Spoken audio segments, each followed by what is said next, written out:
Welcome. Today we're going to take a look at rhetorical knowledge. This is the skill set that you need to be a strong writer, an informed reader, and to engage in intelligent discussion.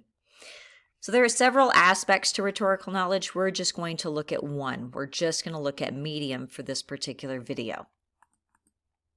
So medium should be pretty familiar to you. This is just what are you writing? What is the piece that you are writing, or what is the piece that you are reading? When we're looking at this piece, we may look at, okay, is it a short answer? So is it going to be something that's just a couple of paragraphs? Are we looking at an essay? This could be an essay that's a very polished essay that ends up in a magazine like the New Yorker or something like that. Or it could be a simple academic essay that a student is turning into class. Could be a formal letter. This could be the kind of thing that a member of Congress might send. Or it could be a business letter that you may send. It could be an informal letter, such as a friendly letter, okay? Something like a letter giving your grandma information on what's going on with you or something to that effect. Could be a blog. Blog could also include other kinds of media elements within it. So you could include some images, you could include some graphs and charts. You might even integrate in audio files or video files or two. Could be an opinion editorial. Those are the kinds of things that end up in newspapers and magazines where they'll have an editorial section, such as the New York Times, Washington Post. They'll have editorial sections where every day they will run different editorials. Or it could be a different kind of publication. It could be the kind of thing that goes into a brochure or a trade journal or something to that effect. Your medium could also be a speech, which could be live or recorded or a bit of both. It could be a video or an audio recording.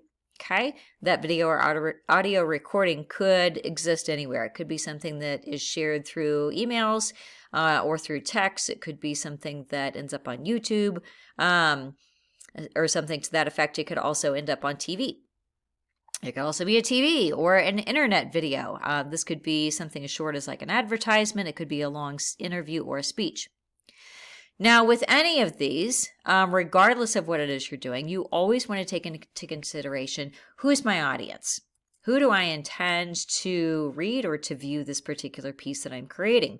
You want to make sure that you're meeting your audience's needs and that you're staying on track with what your purpose is. So you want to take into consideration audience. You also want to take into consideration purpose. What is your purpose as a writer? How are you going to get that across? And how are you also staying within the parameters of genre? Okay, so with all of these, you'll see as rhetorical knowledge that we're putting all of these pieces together: audience, purpose, genre, and now medium. These all work together for you as a writer to create strong pieces and for you as a reader to evaluate good writing. So for example, if you're writing a narrative essay, you want to make sure that you're staying on track with that narrative essay, that you're sharing a narrative, so you're sharing a story, and it's within that narrative essay format.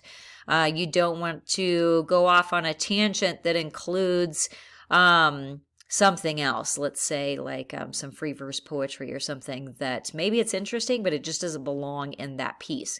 You want to stick within the medium, okay? Same thing for example, with a formal letter. You want to keep it formal. You want to keep the language and the tone and your message formal throughout that piece.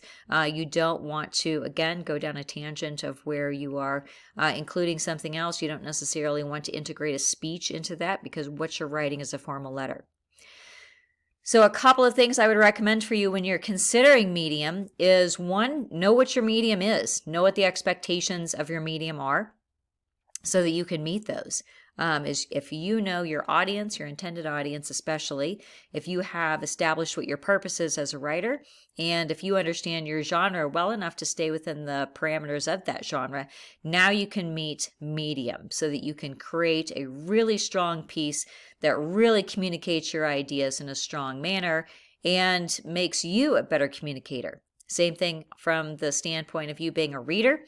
If you can take a look at a piece and you can say, hey, this is really meeting its purpose. It's really connecting with the audience, and here are all of the reasons why. All right. So I hope that that helps you with rhetorical knowledge. Hopes that gives you some new information that you can use to be a better writer, to be a stronger reader, and to engage in communication. Good luck with your writing.